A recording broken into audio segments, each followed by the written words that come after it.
بسم الله الرحمن الرحيم الحمد لله والصلاة والسلام على رسول الله أما بعد.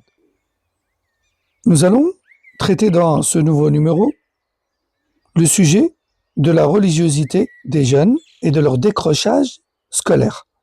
Le lien entre la religiosité des jeunes et le décrochage scolaire, c'est un sujet complexe qui dépend de plusieurs facteurs, notamment le contexte culturel, social, familial. Et voici une analyse des influences positives de la religion sur la scolarité des jeunes, si elle est bien comprise, bien sûr, ainsi que les influences négatives, si la religion est mal comprise, ainsi que les défis liés au décrochage scolaire. Tout d'abord, voici les influences positives de la religion sur la scolarité des jeunes.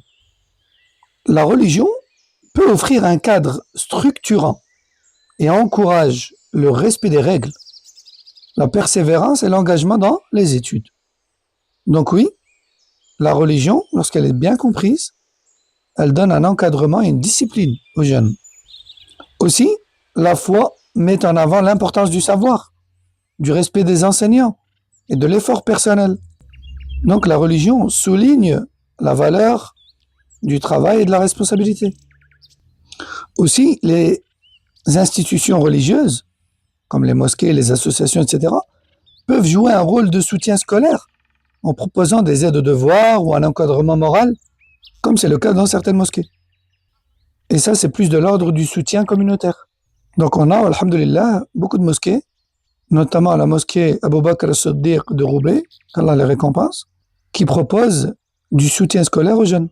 En tout cas, je cite l'exemple que j'ai vu, moi, personnellement. Des jeunes qui sont très bien encadrés, très bien accompagnés, et pour la plupart, qui ont de très bons résultats de réussite. Certains deviennent médecins, d'autres infirmiers, etc. Alhamdulillah. Aussi, la religion et la foi, lorsqu'elles sont bien comprises, elles donnent un sens à l'éducation.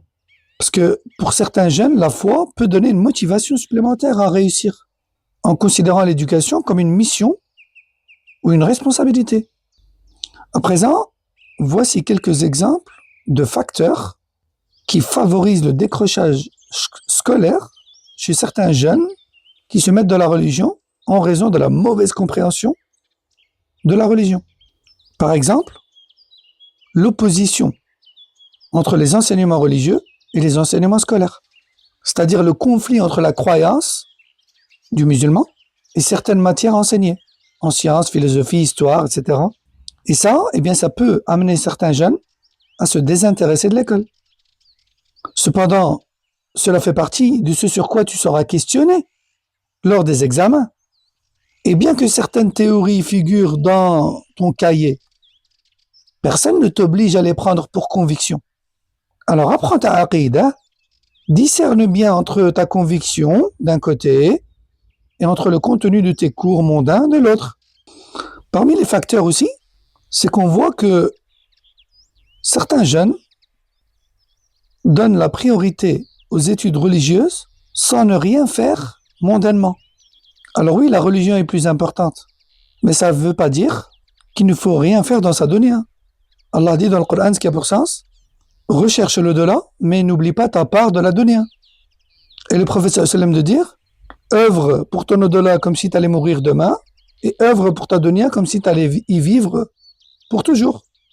Donc certains jeunes, malheureusement, abandonnent l'école pour se consacrer entièrement à la religion. C'est bien, mais, le grand mais, sachez que la plupart de nos grands savants ont d'abord mis en poche leur diplôme mondain pour affronter les épreuves de la dunya. Puis ensuite seulement se sont lancés dans l'océan délicieux de la science religieuse. Donc je vous laisse méditer là-dessus et je vous dis à très bientôt, Inch'Allah, pour une suite sur le décrochage scolaire chez nos frères et sœurs en Allah Azza wa Jal. هذا والله أعلم وصلى الله وسلم على نبينا محمد وعلى آله وصحبه